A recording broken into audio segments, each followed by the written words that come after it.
Been here when it was glory hole days, and I've been here when it wasn't. Well, having said that, I want me some glory hole.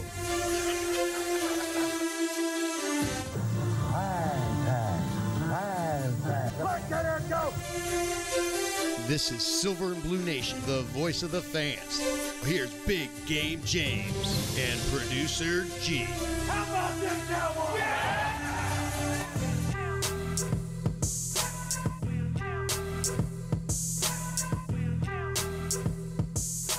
All right. We are back.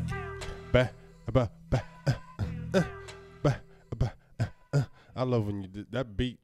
It does something to me every single time. What's up, everybody? This is Big Game James. It's Producer G over here. We already got Ron Garrett looking for some glory hole before we start things Give it off. to him, man. It is a reminder, I've been here when it was glory hole days, and I've been here when it wasn't. And so having said that, I want me some glory hole. Glory hole. I love some glory hole. Glory hole. But you know what? We're back. We weren't here last week. I'm still under the weather. Got a little stuffiness. Coffee head, snuffy. What's the commercial has a stuffy head, coffee head, something. But I'm back. I'm firing out. Producer G, we're back. Now we're going to talk about a lot of Cowboy stuff. And even though it's off season, it's always something going on with the Cowboys. I already got a couple questions coming in. Dino coming in hard about, me and you was off air talking about DeMarcus Lawrence. Will he take a little bit of pay cut to sign, Earl Thomas? Will he work for the team? I don't know, but we're going to talk about it, Dino. We're going to try to answer that question for you today. Yes, and before we get into it, a few shout-outs for some people that comment early on. John Wilkins, what's going on? Ty Davis, Ron Garrett, Lamont Graham. Appreciate you guys. Annette's in there. James Stevens, Gary Rasnake, Dino, our guy. Terry Turner, what's going on? Appreciate everybody. Make sure you give us a like and a share into your groups. And if you're not on YouTube, subscribe to us there as well. Dayquil, I got you, Dino. That's what I was going to say, too. Take some Dayquil. And that stuff always knocks it out. Like, that's one cough medicine that it really does work. NyQuil, it really does work. Yes, there's one for the day, one for the night. Gets you through the whole thing. It really does. What's up, Jamal Anderson? Appreciate you. What up, Jamal? Our guy that we met in person down at the Cowboys Experience. Super cool dude. That's another thing, too. We're streaming on a few different Facebook pages. We're on Big Game James. We're on Cowboys Experience. We're on Fan Chat Nation. If you guys are watching on any of those, jump over to the Silver and Blue Nation Facebook page. That's where we're looking at comments. And, again, give us likes and a share. We appreciate that. It helps us out a lot. And we want to make sure you guys are getting in on this conversation, too. So where you want to start us out at? Hey, let's jump right into the free agency pool, like salary cap casualties, guys we need to sign, because that's right now the more critical point. We got the NFL draft coming up. We know the NFL Combine is going to be coming up at the end of the month. We know, and we're going to be trying to get back down there. Honestly, right now, what's huge is these free agents that we have and possible free agents that we may need to get, because at the end of the day, that's going to be key to your team. Yes, and which one did you want to get? What topic, though, do you want to dive into first? Let's jump into the possible salary cap casualties that could happen with the Dallas Cowboys, because that's been talked about a lot. We had some names that were being brought up, that I sent to you, Jeff Heath, Sean Lee, Tyrone Crawford, guys like Terrence Williams, those type of guys. These guys could be salary cap casualties because you're going to need more money.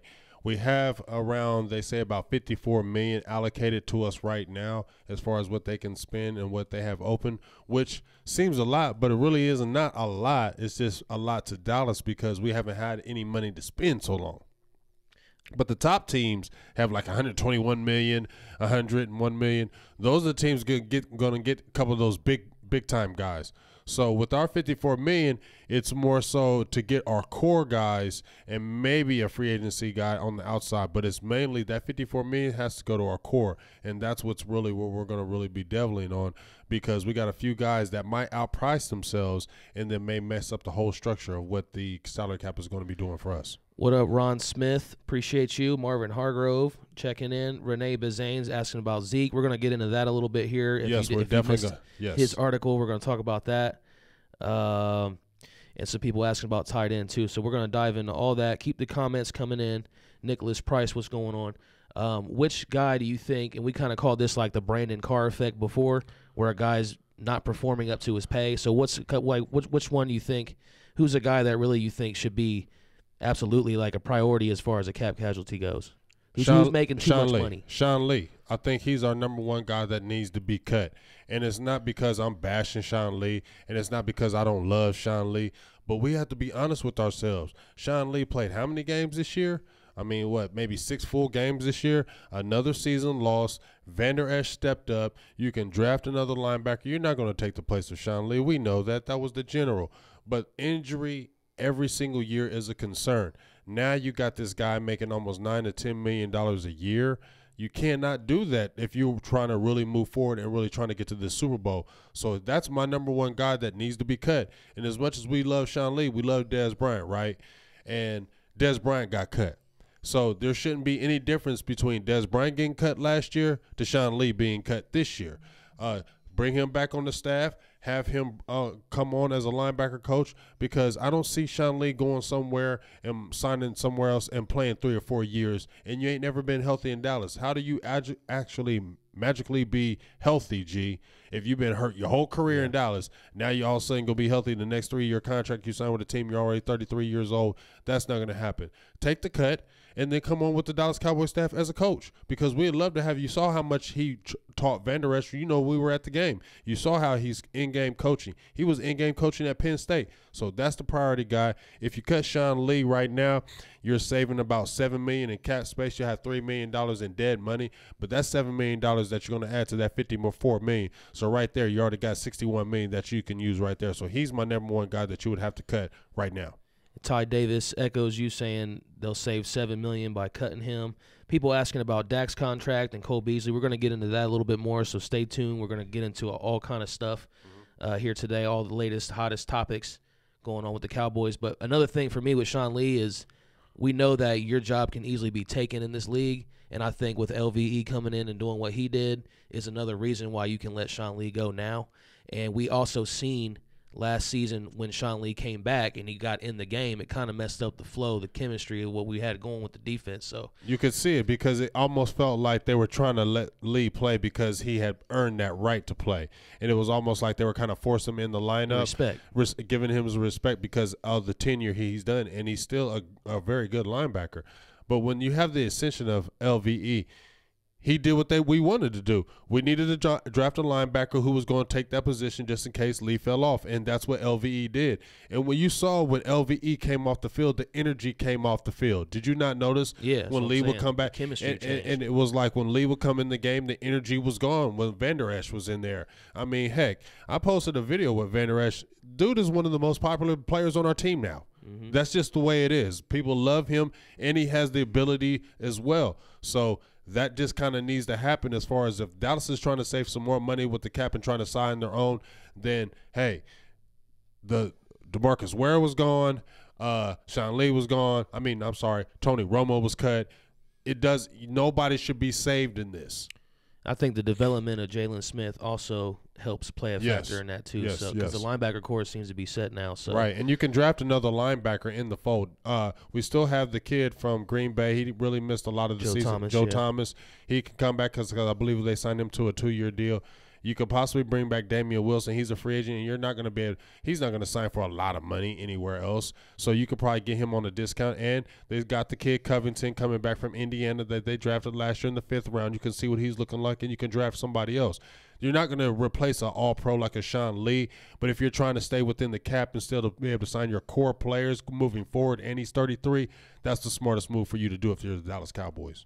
And it's amazing how – the team relied on him so much the year before to really not needing him at all last season. That's just pretty crazy to me. Yeah. So appreciate all your comments coming in. Tim Vanderveer, a couple new people, Johnny Wolf in there, B. Maddox, Mundine, if that's how you say it, Jawan James. Mm-hmm.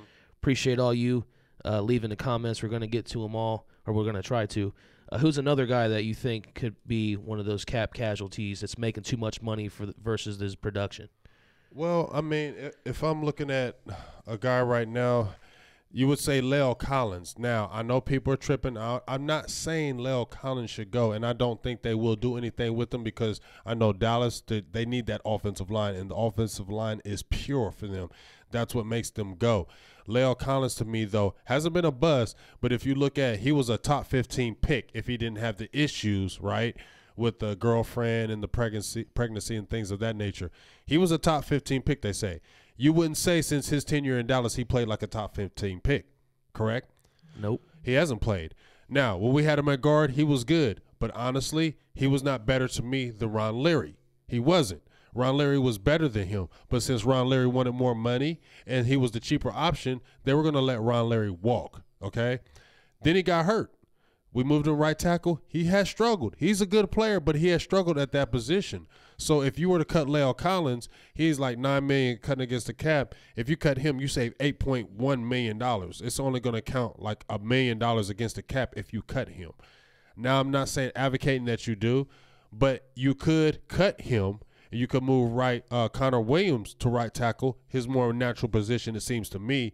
You could move maybe a Joe Looney, who was a starter at center, but he was a guard. You can move a Looney to guard, and then you still got some backups in possibly Martin and Fleming, and you can draft. This is one of the deeper drafts right now in 2019 with offensive tackles and guard the offensive line as a whole. So you can pluck somebody from the draft, and I do believe they are still going to draft the offensive line rather high. Yes, and I think when you're looking at the production, and we see this every year, the Cowboys can find someone who gives the same amount of production for a cheaper price, because there's just going to be guys that are willing to take less money because they need a job. So I think that's an option too for the Cowboys. They could find that same production at a lower price ultimately. And that's what the Cowboys do nowadays. They're not going to be out there overspending for players. So, just like if you throw out on the safety position, we say Earl Thomas. I say Earl Thomas more because of the age and the injury history. Not saying he's not still a beast, but he will come at more of a cheaper rate. People have said Landon Collins. I don't see a Landon Collins coming to Dallas because he's still young and he's going to cost a lot of money. Dallas is not going to spend that type of money for a Landon Collins. They're just not going to do it. They're going to be smart in what they do with their money. So just like people brought up Zeke when we were talking about that a little bit later, Dallas is going to be smart what they do with their money, and they're going to allocate the money to the right type of positions in their eyes. Gary Rasnake says, who goes to left tackle? I'm pretty sure Tyron Smith will remain there. Yeah, he's not going to move from there until he's injured or whatever happens. Chuck Pridgeon says maybe let Tyron Smith go. That's not going to happen. Delta says Smith's too good to drop. Yeah, so that's not going to happen with Tyron Smith. They're not going to get rid of him. And I agree on the Connor Williams move because, as we've said all season, and you mainly said it, that he's just too small to be playing that position up in there with the big guys playing that guard spot. So maybe an outside move for him will be better because maybe he's a little faster because he's lighter, things like that. Mm-hmm. So another guy that you were saying that could potentially be a cap casualty seems to also be a fan favorite and definitely a front office favorite. And you're talking about safety, Jeff Heath. Yes, I mean, everybody loves some Jeff Heath. They got the joke around saying he's the GOAT. If you were to cut Jeff Heath, you're going to save $2 million in cap money, $450K only against the salary cap, so in dead money, so it's not going to hurt us. Will hurt the team. Now, that $2 million, if you were to cut Jeff Heath, if you were to keep that $2 million, that money could go to your draft picks because you still got to sign draft picks with that money. So if you cut a Heath, you can sign a second, third, or fourth round pick with the money that you save from him. That's going to be crucial because that doesn't take away your allocated money that you already have, so you can sign your guys that you really want to go after. Now, I'm not bashing Heath, but I just don't feel like he's a starting safety. We dealt with him last year, and guess what? 2017 was his year where he had some playmaking ability where you saw he had the interceptions. But 2018, you didn't really see that. And guess what? After 5 years of service, he's still taking bad angles. He's still missing tackles. He's not a starting safety in the league. People can say he's a feel-good. That's great. But, he is not a starting safety in the league. I don't care. You show me where Jeff Heath can leave from us and go start for another team. Show me that. He's a backup, and that's what he needs to be. And if we're going to be a backup, you're not paying him $2 million to be a backup, are you? Mm-mm. You're not going to do that. So, at the end of the day, we can't be sitting there thinking, if we cut Jeff Heath, our team is going to fall off. That's not the truth. Tavis Banks says we need a free safety that can wrap up. I mean, our free safety, like I said, if you got an Earl Thomas combo with Xavier Woods, because you saw how Xavier Woods progressively got better as the year went on. If you got a combo of of Earl Thomas and Woods, because they rotated it just like with Heath and Woods, you don't think the rotation would be good with Earl Thomas and Xavier Woods? Yes. And we saw in that last playoff game, and I'm not trying to bash him like he lost the game, but that run where Jared Goff ran out for the first down, Heath was right there, and he ran into the crucial point in the game. He ran into the line. If you had Earl Thomas at that line of scrimmage, do you really think he would have missed that play? I don't think so. We need a playmaking type safety to go with Xavier Woods and go all in. We need to go all in right now because we're at the brink of what we're trying to do. It is no point in trying to start over. If they're trying to win a Super Bowl, they got to go in and put all the chips in now. And Jeff Heath ain't going to be the guy that's going to be getting us over the Super Bowl hump.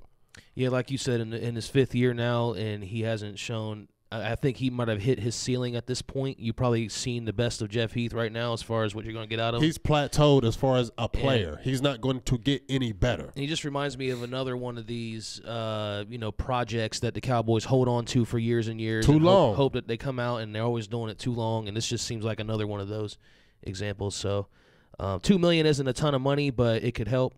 And I think we could get that same type of production for cheaper, maybe even a late-round draft pick, something like that. Or if they go out for Earl Thomas, maybe give up a draft pick and stop playing around, and let's try to get to this Super Bowl run. If they're talking about Jason Garrett and, they didn't give him an extension. We talked earlier in the year that he possibly was. They haven't given him an extension, so this is kind of the situation like 2013 for him, G, when he was 8-8 those 3 straight years, and then he came in with the 12-4 and that got his extension. Well, this is basically a situation where you got to put all your chips on the table because they're not giving an extension, so you got to make it happen. So if you got to make it happen, if I'm Garrett, if you got to make it happen, I don't want Jeff Heath back there if I need to get a contract extension. If I want to get a contract extension, I'm telling us go out and get Earl Thomas so I have a better chance of getting a contract extension. Let's go to a Super Bowl. Delta Tango says, what would be your max dollar amount for Earl Thomas? Per year? He's a veteran. That's going to be tough. I know he's not going to go for anything under 10. I would say probably like around 11, 12. I think the bigger question might be, like, how long would his contract be? 2 to 3 seasons? 3 seasons at the most because he's 30 years old, so I don't want to give him more than a 3-year deal. Let's get into one more potential cap casualty, and then we'll move on to some free agency, some drafts, we'll talk some Zeke and Dak, like what you guys have been wanting to talk. So we'll talk about your article that you wrote. A lot of people seen that. But right now, one more cap casualty potential player would be Tyrone Crawford. He's a guy that's been around for a while and just has not. I think he's another guy like Heath who kind of has already reached his potential. Well, I think he's plateaued as far as his ability, as far as, getting extremely better. But Tyrone Crawford has always been a rock for us. Now, if they cut Tyrone Crawford this year, if they release him or trade him, they will save $6 million this year. Now, the only problem with that is with Tyrone Crawford is we have an influx of the defensive tackle position, and he's versatile. He can play defensive end and defensive tackle. So he had a career high year this year. He had 5.5 sacks this year. I think he had like 51 tackles. Is that his career high? That's his career high. Wow. Yeah. But I don't believe it's his fault because Dallas has moved him from D end to D tackle. And we needed him this year. When we had guys hurt in the middle and we didn't have David Irving, Crawford was huge for us. Now, he is 29 years old. So I don't think he's more of a Heath situation because we can lose a Heath and still not miss a beat. If we lose a Crawford and don't have anything to really replace that, I think it will hurt us because we don't have any good, solid defensive tackles. If you look at our depth, we have Lael Collins starting. I don't think he's a one tech that we really need. He's more of a pass rushing, and his contract's getting ready to come up. And you got Karan Reed. He's a backup. Antoine Woods balled out, but Antoine Woods is still a little undersized. And then you got Dayton Jones, who was hurt all year. So we didn't have the defensive tackle, the depth that they needed, especially when they were playing like the Rams. So that's where you see Tyrone Crawford still may be key. They may hold on to him one more year, and then next year when he turns 30, if they cut him next year, they'll save $8 million. So I think they're going to try to keep him one more year, let him play that out, and then the next year when he turns 30 and they can cut him, they'll save $8 million. I think they go that route. We had a couple comments on this topic, and then real quick, though, Bubba Lumps, we'll get into some offensive coordinator talk, and we will also be talking about DeMarcus Lawrence, Tim Vanderveer. We're saving the good stuff for a little bit later, so make sure you guys stay tuned. We'll be here until around 3:30 or about somewhere close to 3:15, 3:30, somewhere in there. So just stick with us. We're going to be diving into all that different stuff. Ty Davis says Crawford could take a pay cut. He's better at D tackle than defensive end. Vondell says I'd keep Crawford. He's solid. I like Crawford. I mean, do you not like Crawford, Jay? Hargrove says I'd keep Crawford. Yeah, because he's one of them guys that kind of always gets pressure on the quarterback but doesn't get the sack. And pressures are huge in there. But he's always stuffing that middle and coming up the middle. So I do like him. I don't know about with his contract, but I definitely feel like he's solid. But I always had hoped for more out of him because wasn't he like a high second-round pick? He was a high second-round pick, but at the end of the day, the way the Cowboys played him, it's kind of like he's a positionless player in the Cowboys system because he's one of those, just like Ron Marinelli calls him the butcher. You can use him in so many different aspects. He's not going to stay at a defensive tackle because you can flex him at an end. That is a good thing to have when you can do that to a player. Yeah. So that's it then, I guess, for our potential, at least ones that are relevant. Terrence Williams, too. What's he making? Terrence Williams, if you were to cut Terrence Williams, they would save $2.25 in cap relief. That could also go for draft picks if you were to cut him. You got Cedric Wilson coming back in the fold, Noah Brown's back there. I don't believe we're going to have Tavon Austin come back. I think he'll be another guy they'll just let walk because he was only on a one-year deal. He was making $5 million last year, $2 million in incentives, and he only played 10% of the snaps. So you wouldn't see why they would bring a Tavon Austin back for another year. And he's always injured, and you paid him $5.5 million last year, and he basically didn't do anything for your team. So that wouldn't make sense. So that's why you could possibly see Terrence Williams going. But the way Terrence Williams is and the way they like him in the organization, I think they're going to give him a chance and try to kind of let it ride out and see what they do as far as drafting and maybe possibly free agency. Now, they did sign 2 receivers. They got Devin Smith. Remember, he used to play with Ohio State. He was a speedster, and he was a burner. They signed him, and they did sign another future contract with the guy, Reggie Davis from the Atlanta Falcons. Right, yep. And he's a 4.3 speed guy, too. So they got a couple of speed guys that can help Dak Prescott out. So that's just something to watch if you're talking about Terrence Williams because, like I said, if they were to cut him, they're going to have money to spend for draft picks, and that's what you look at. If you got guys that are getting released and they're only going to really save like $2 to $3 million, they're going to allocate that money, or they should, to the draft picks because you have to sign those guys. And what's up, Katina? Appreciate you checking in. Michael Prophet said T. Will's gone, so is Sauce. So Cole Beasley, he's probably going to be another one. Yeah, I definitely think Cole Beasley won't come back. He was at, I think, $3.7 million last year. You think he won't come back? I don't think he's coming back because, like I said, we talked before a couple weeks ago how he was chirping in the media saying certain things. He caught 65 passes, and he still said he wants to get the ball more. He's not going to get the ball more. He's not going to get the ball over Amari Cooper. He's not going to get the ball over on Michael Gallup. He's just not. And if that Cedric Wilson kid comes in and plays like Gamesbusters, that's going to be less passes for him. And he can go somewhere else and make some more money. Everybody mentions the Patriots. I mean, that's a team that they always doing those type of things. And you don't think he would be nasty with Tom Brady or another set-up quarterback? Yes, he would ball out. So, and he's going to make more money. Dallas is not making Cole Beasley a priority on the team. They got top free agents like a DeMarcus Lawrence. You got Dak Prescott. You got Amari Cooper. You got Byron Jones. You got Zeke. Is he going to be ahead of them in the food chain? And then you still got Jalen Smith getting ready to come up right after that. Malik Collins. You got other guys that are going to be ahead of Cole Beasley. And I'm not taking anything away from a Cole Beasley, but you still can find a slot receiver that you can get. Cole Beasley, what was he drafted in the NFL? No, he wasn't drafted. He went undrafted, and people need to recognize and see that. So if Cole Beasley went undrafted, you don't think they couldn't find somebody else that could do the same thing? Yeah, Jay Smith said, don't forget Cedric Wilson will be back. That's what he was just talking about. That could be a guy that's cheaper and could give you that type of production. And so let's go ahead and talk about some Dak and Zeke then. Obviously, they've both been in the news about their contracts coming up. They're both still in their rookie deals, but both want new contracts before that expires. So what's that whole situation? Who's going to get paid first? And what do you think the Cowboys are thinking here? Well, in my opinion, Dak's going to get paid first. I mean, his 4-year deal is about to be up. He's did his 3 years. He's going to his 4th, and I think the Cowboys will try to get something done before that 4th year plays out, because if he has another really good year, I feel like it takes his price tag up. So I think they would try to look to sign him something a little bit earlier. Now, you got the controversy from Cowboys fans, and a lot of people like saying he shouldn't get this money. He does deserve this money. But let's face it, if you looked at the contracts across the board as far as quarterbacks go, like I said, Ryan Tannehill, Blake Bortles, those guys were making upwards to $17, $18 million.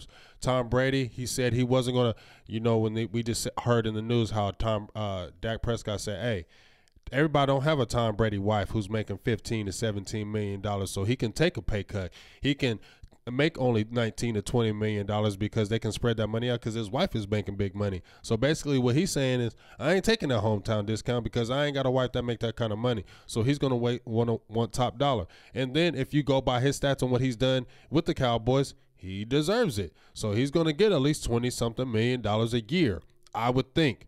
So if that's the case, I mean, moving forward, the quarterback is always going to get the money first to me before the running back. That's just the way it is. They had a little excerpt from Brian Broaddus. He's one of the most trusted scouts with the Dallas Cowboys. They put a scenario. A guy asked him, if you were to keep 4 people, Dak, Zeke, Coop, or Lawrence, what was the one person that you would leave out? He said the either person to replace would be the running back.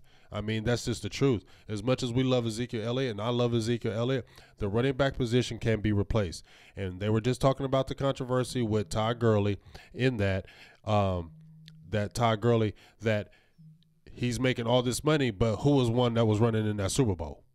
You get what I'm saying? That whole playoff run, really. Exactly. So it wasn't something that we were thinking about Todd Gurley. It made you start thinking like, dang, they paid Todd Gurley all that money, and he is not even being the starting running back right now. There's something to think about. But as I said before, Dak's going to get his money first before Zeke. And then I brought up, we can just kind of slide into my article where I wrote that, will Zeke get a second contract with Dallas? At no point in that article did I say I did not want Zeke coming back. I said, would it be feasible to keep a Dak, a Zeke, a Coop, or triplets?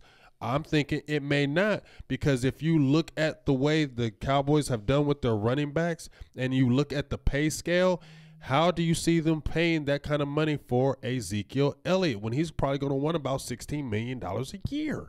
And then you think about 2014, DeMarco Murray coming off that historic all-time great Cowboys single season, and they didn't want to pay him, and that was only like what, $40 million or something at that time. And he wanted a hefty pay raise, and I think he earned it. Now injury had hurt him, and his age was 26, so they weren't going to pay it.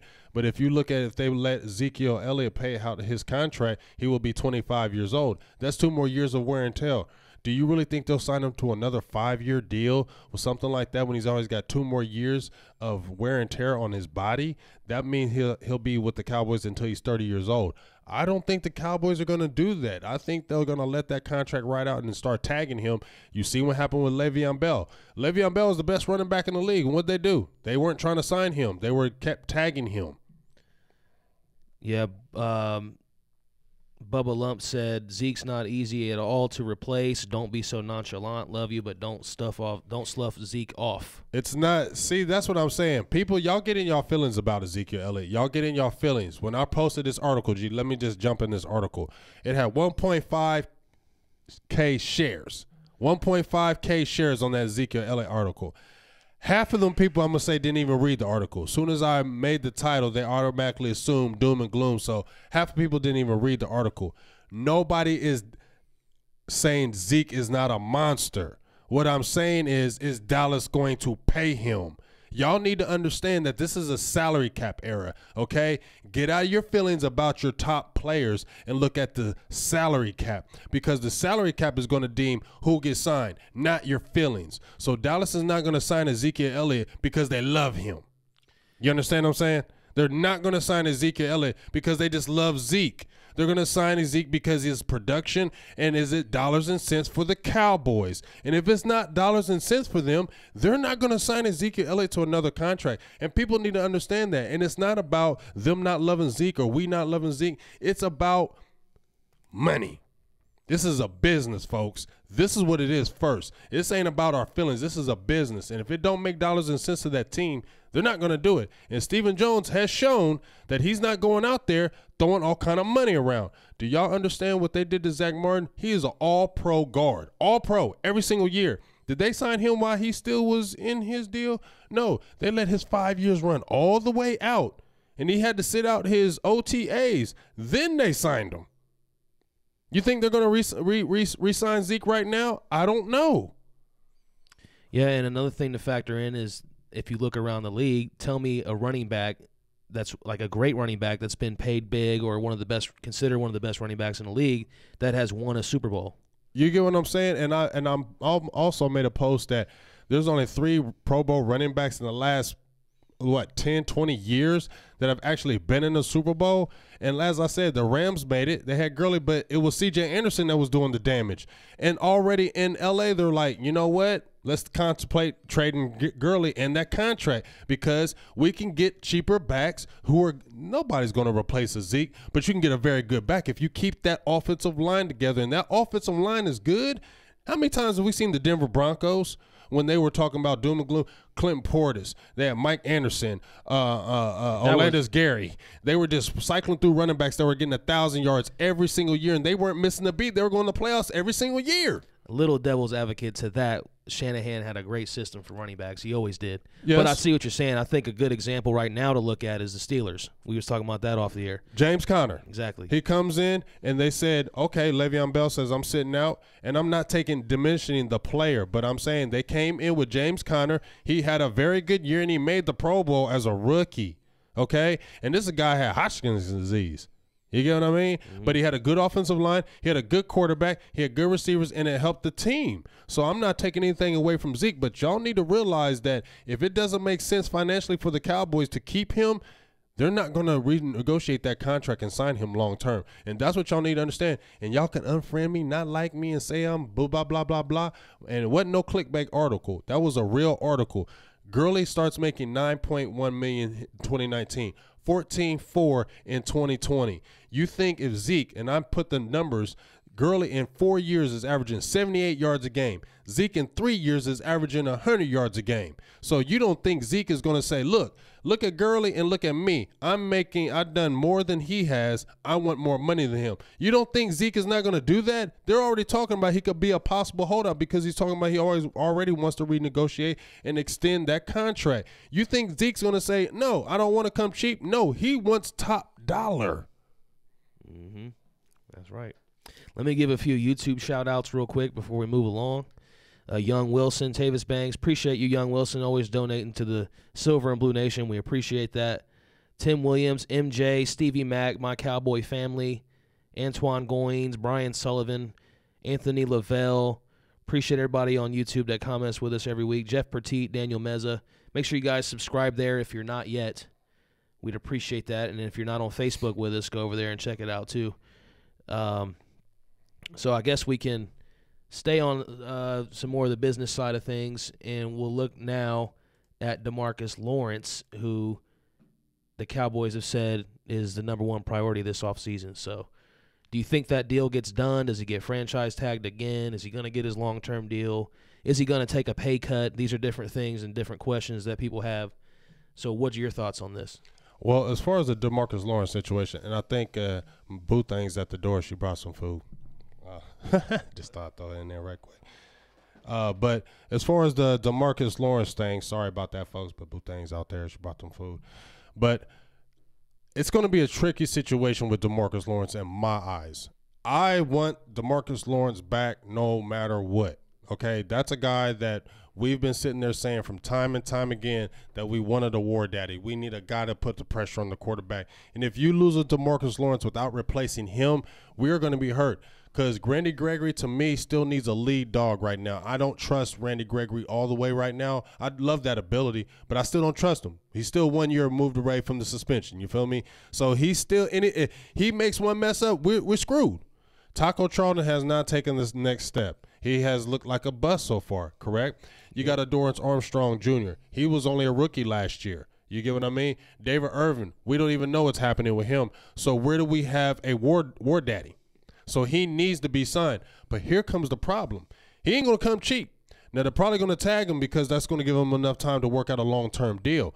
But DeMarcus Lawrence ain't going to come cheap. Now, just like I listen to Dino, and I have seen in multiple outlets that he may take a discount to keep the other players. That would be great, but I'm not putting my eggs into that. You feel what I'm saying, G?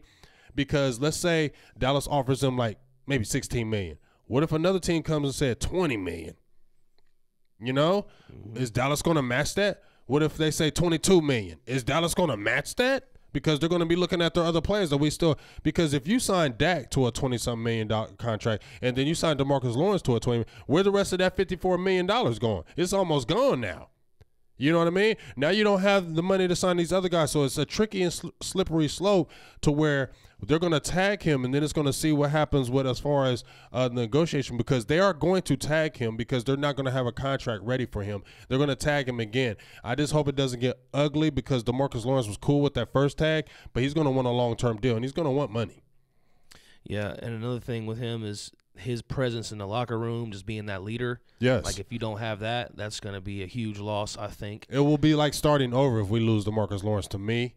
He's really blossomed into that leader. Yes, he has, and he's took that next step that we need, and he's one of the most technical, sound defensive ends out there. If you look at what he brought to the table, it wasn't about sacks. You know, I see so many people that I would listen on Twitter talking about they wouldn't pay him this money because, he only had 10.5 sacks or anything like that, and I'm just like, are you serious? It's not based just on sacks. It's about run pressure, and it's about tackles, getting tackles behind the line of scrimmage. It's about leadership. It's about all those things, and DeMarcus Lawrence has been all those things, especially after he had the 4-game suspension for the drugs. He stepped up and did everything he was supposed to do and made his play on the field speak. So he's a guy that definitely earns it. And if you, like I said, positions that you really need, you need somebody that can rush that quarterback, because if you don't have that, you're in trouble on the defensive side of the ball. Mm-hmm.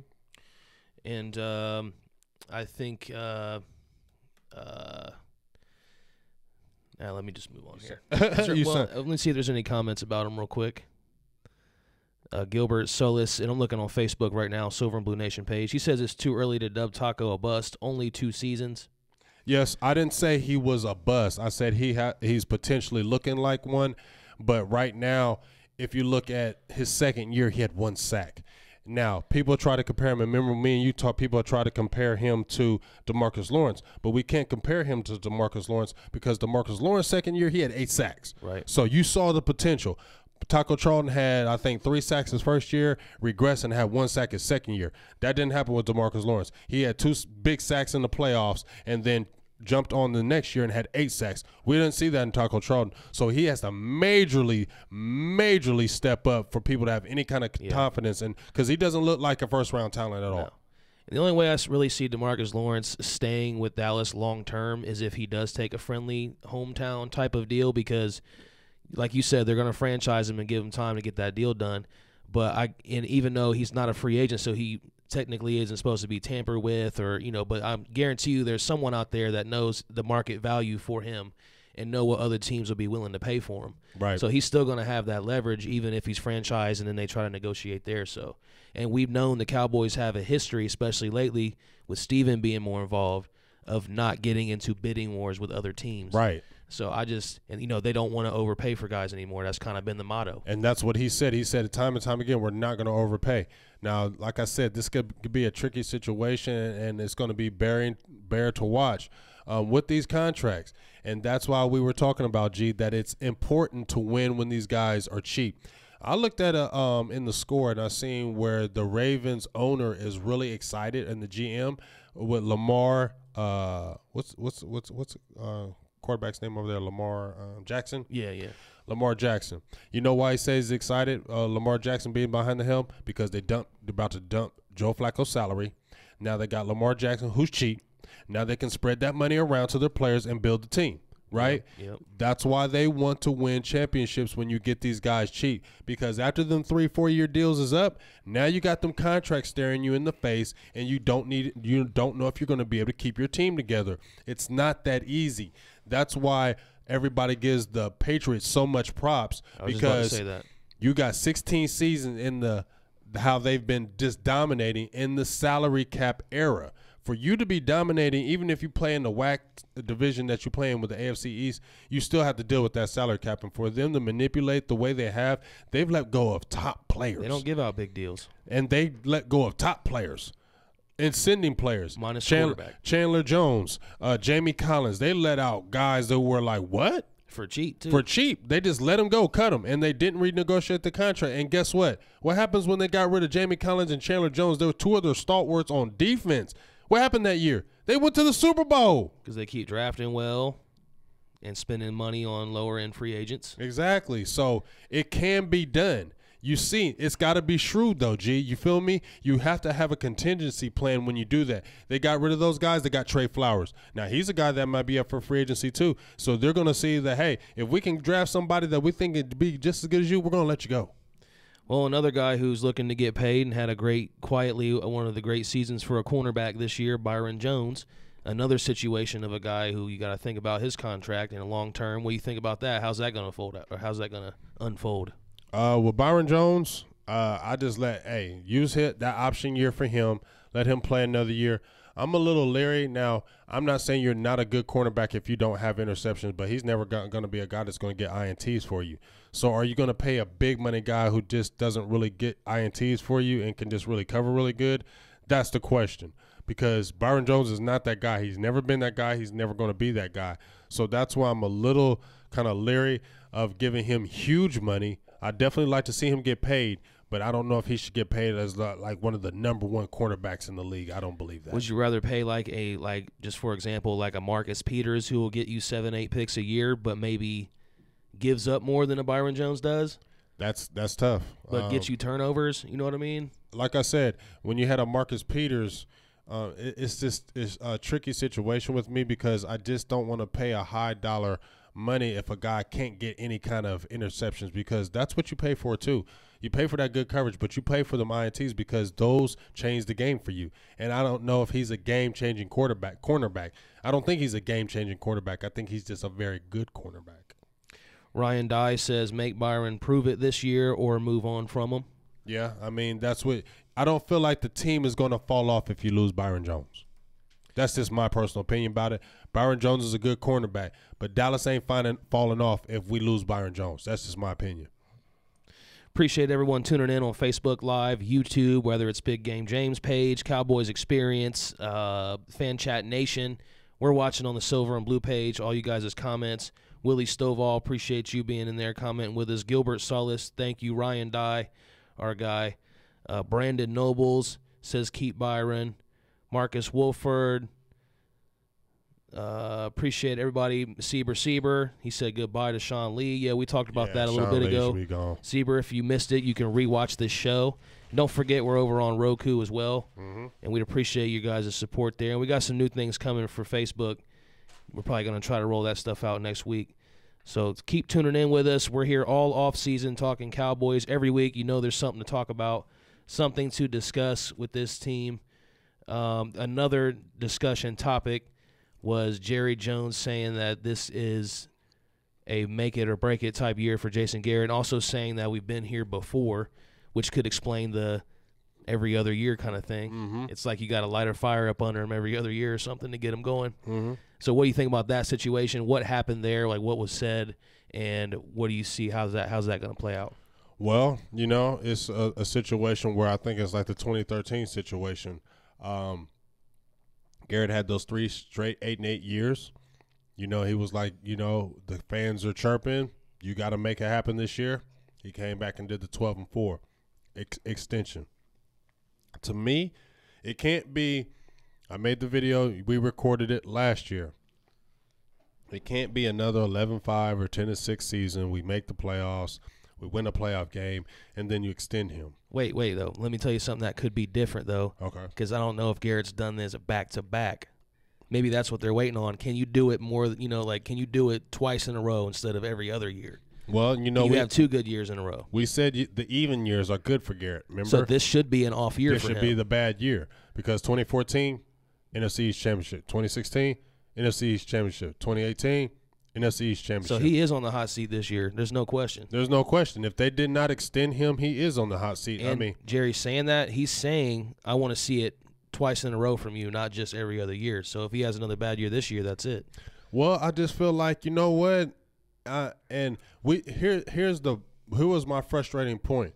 It was great that we battled back from the 3-5. We made the playoffs and won the NFC East, right? Mm-hmm. But to me, that's a wasted year when you are 3-5, right? You battle back. You battle back from 3-5. You make the playoffs. You win the East. You win a playoff game, but yet you don't even get to a championship game. That's the problem with me. It's like you did all that for nothing. All that came up for nothing. It was just another year of, oh, you got a playoff win, but does that matter with Garrett right now? A one playoff win doesn't matter. Nobody is judging Garrett off his wins in the regular season any longer. Is that not correct? We're all judging Garrett off his playoffs now. It's kind of like the Marvin Lewis situation. Yes, it's about you getting to the playoffs now and getting to the championship. That's the only thing that's the only thing it should be now. You have to get at least to the NFC Championship, man. There can't be nothing else. It can't be just winning a playoff game, because that's another year wasted of players and contracts. This stuff is important. And if they're not, and we're not in the AFC East. We're playing in the NFC East, and I believe the NFC is tougher than the AFC. That's just the way it is to me. I know the AFC won the damn Super Bowl, but I just don't think across the board that their teams are tougher than the NFC teams. So I think it's a harder route to go in the NFC. So you have to come out on top and not just be winning one playoff game. That was great that we beat Seattle, but to come back and get mashed up by the Rams defensively and things of that nature, that can't keep happening. It has to happen now. And nobody's taken off in the NFC East over the last 10, 15 years and really just ran with it. So, the opportunity is there every year. Every year. And we don't take – this was a perfect year, G. We said the NFC was a little down. We could have beat the Rams. We beat the Saints. There's not a team that we couldn't beat in the NFC, but yet we're still saying the same thing. Another year, 24 years and counting. It can't be that any longer, not with the tradition and the players that the Cowboys have on the roster right now. That's the point that I'm saying to me. If we didn't have the players on the roster, or they were in a bad shape in the salary cap right now, then I wouldn't be having the expectation of us getting to a Super Bowl. But with the players that we have and the money they have to spend, they should be able to be competing for the Super Bowl for next year. And anything doesn't get close to that, then that's a failure. And like I said, they have the Sean Payton. You can talk about a little bit of that looming, because his name has been mentioned a lot for next year. They would probably have to get rid of, maybe have to compensate New Orleans with some draft picks or something like that. But at the end of the day, if Garrett doesn't do it, the only person I would see Jerry going after would be Sean Payton, because he has the history with Dallas. Jerry ain't going to want to start over with no college coach or anything like that, and he's not going to want to start out with he's not going to want to mess with somebody who's not familiar with the Cowboys. So Sean Payton will be the only guy. I know Chris Richard is in the fold, but I don't see Jerry promoting no Chris Richard after a couple of years with the Cowboys, because of the fear of, you have an unknown. I don't know what you're going to bring to the table. Sean Payton, I do. I can see him, if Garrett doesn't do it, getting rid of Garrett, signing Payton if you have to give up a pick or something, and then getting Payton to a 3-year deal and say, get me to a Super Bowl in 3 years. And we've seen Payton's history with quarterbacks, helping bring up Romo, what he's done with Breeze. So it'd be nice for someone to be able to come in here and really get the best out of Dak. And when you see a lot of guys like Super Bowl winning quarterbacks, they usually have a good head coach combination. Mm-hmm. They have a great relationship. Most people don't think of Jason Garrett as a good coach, but when you think of Drew Brees and Sean Payton, or Tom Brady and Bill Belichick, there's usually a great coach tied with a great player. So Dak needs something like that too. Delta says Peyton's under contract till 2020. That's what he was just saying. Yeah, there. That's Maybe what I'm saying. give up some draft picks. They would have to probably pay money or give up a draft pick for Peyton. I know he's still under contract. That's why I was saying that. And then we had a comment and thanks for that comment, David McIntyre. Steven Snyder had a comment. He says, talking about the current coaching staff, they got blown out in the Pro Bowl with the best players in the NFC. Do you think that means anything? Nope. And then also, if we could hit on Kellen Moore a little bit more, what do you think he brings to the table? And that type of thing. What are you going to expect from him as offensive coordinator too? I don't think we should put anything into a Pro Bowl that they're playing two-hand tag in. We shouldn't put no kind of weight. If they ain't playing any kind of real football in that, then I don't think we should really worry about how the offense look. If you're really going to critique it, when Dak Prescott came in, Dak Prescott made the score. So critique it in that manner, that when Dak came in, we scored. And him and Cooper look good together. Yes, they did. And then just to bounce off that was Kellen Moore. Kellen Moore is 30 years old. I believe the Kitna hire, I wrote an article about that. Make sure you check that out as well, how I believe Kitna is going to be a great tool for Dak Prescott, but I also feel he's going to be a great tool for Kellen Moore because he's been around. He has a great open mind, and I think he's just one of those guys that everybody vibes with Kitna. And I believe Kellen Moore, since him being young and him and Dak Prescott already having a relationship, it's going to make it a more flowing ebb and flow, as they say. I feel like when they had Scott Linehan, it was kind of like he was the old guy. This is what y'all going to do. If y'all don't do this, then we ain't doing nothing. And I believe that kind of constricts your quarterback. John Kitna coming in the fold, he's a guy that likes to gamble. And I posted even in the article how he likes to take gambles. Mike March said, hey, it's okay, take gambles. I believe he's going to allow Dak Prescott to rip it. I believe Kellen Moore will allow him more freedom to have more calls at the line as far as audibles. So when you have those two combinations, and then Garrett will be in there as well, I believe it's going to be doing nothing but helping Dak. And people have been saying Kellen Moore is a head coach in waiting.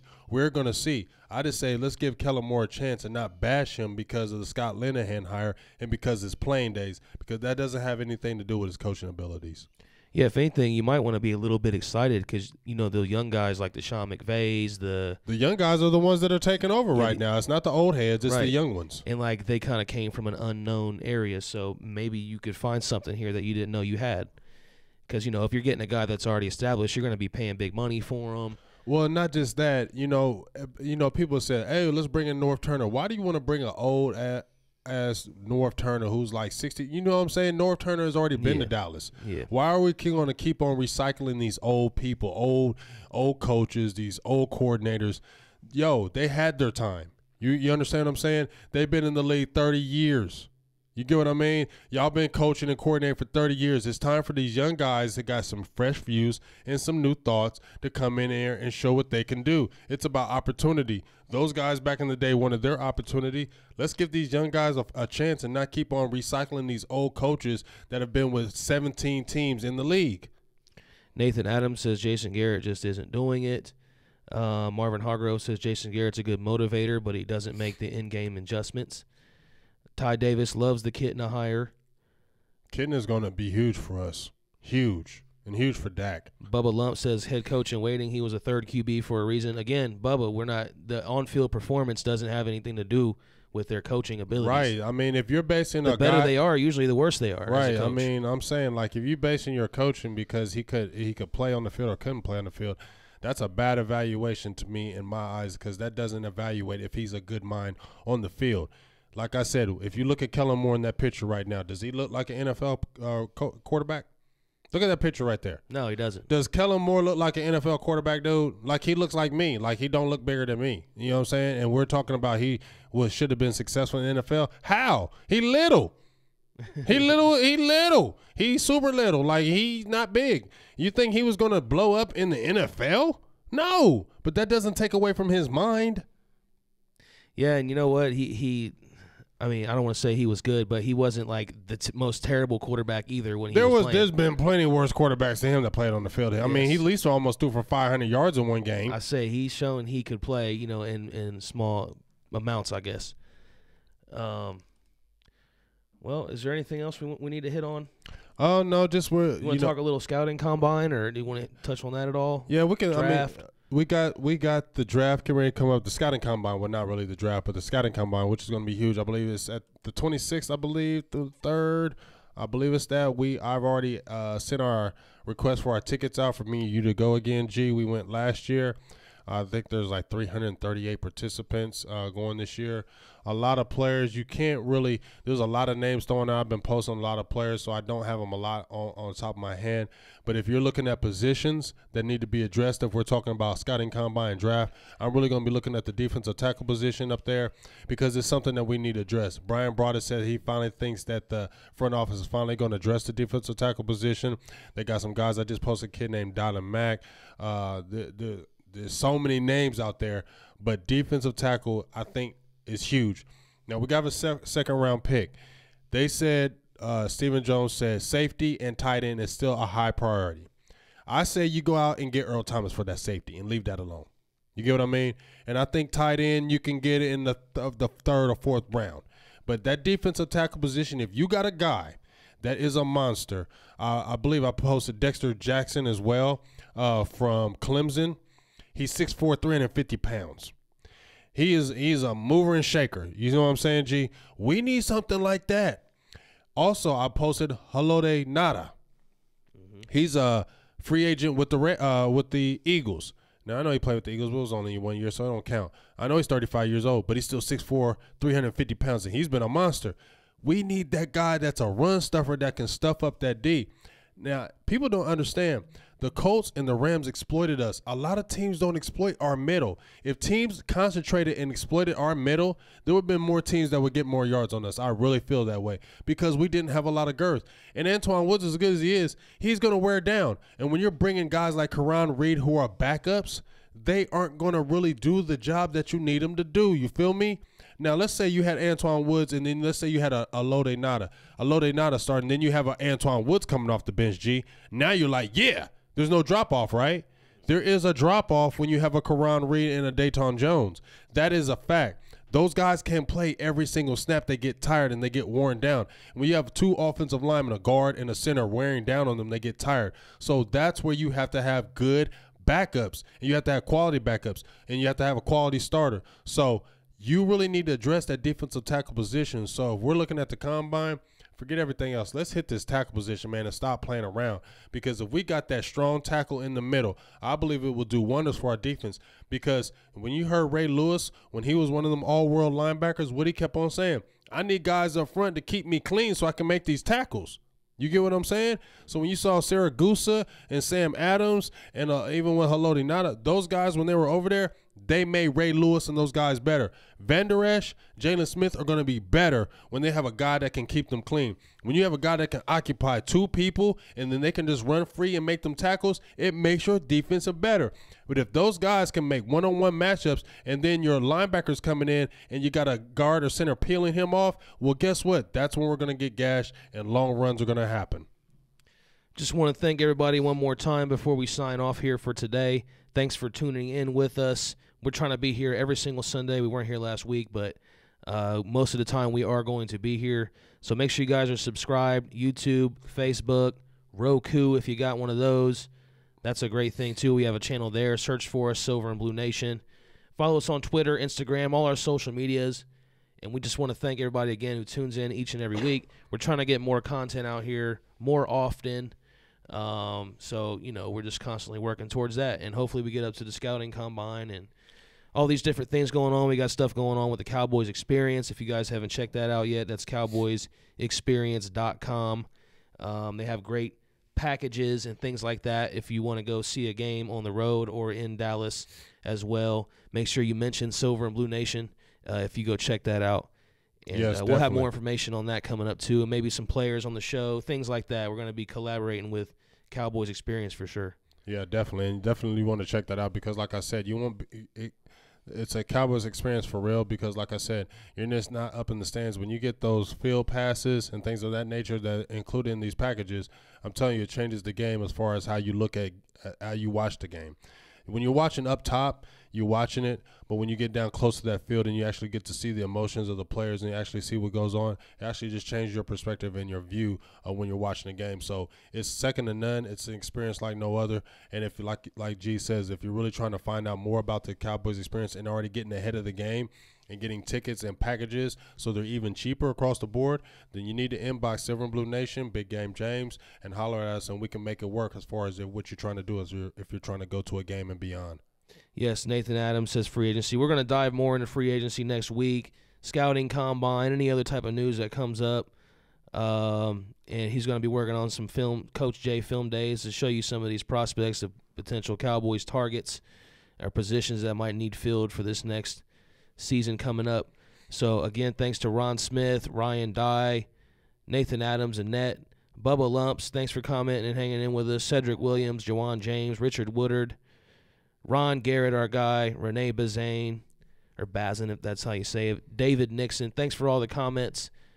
Make sure you guys check back in next week. And that's it for me. Oh, I got one last thing. Ron Smith asked me, and I want to jump on this one quick topic, the AFF, the new football league. Oh, yeah.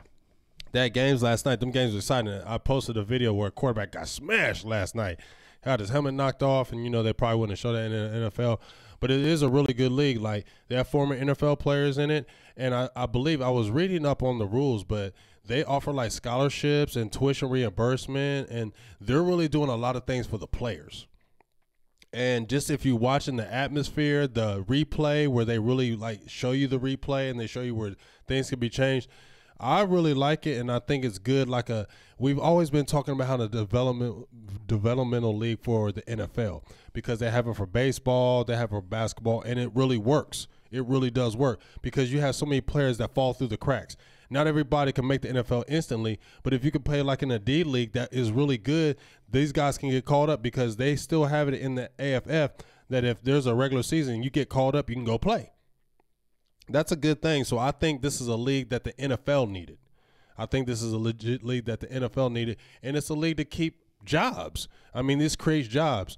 Players, coaches, equipment, all things, dude, you want to have jobs created, and I don't like seeing players who maybe not got the chance in NFL still don't get a chance to play, and I think this is great, and I'm going to try to watch some games today. Yeah, I think I will too. Daniel Baldonado says Escobar played last night. I think he's talking about Gavin Escobar. Yeah, and they got quite a few former Cowboy players. He wasn't doing too good yesterday. That'll be interesting. What's up, Michael Osefa? Appreciate you tuning in last minute. Make sure you rewatch the show if you didn't get to see it. But, yeah, I'm excited about that league. I'm going to check it out myself. So, until next week then, that's Big Game James. And that's Producer G Voltron. And the show's over. Peace.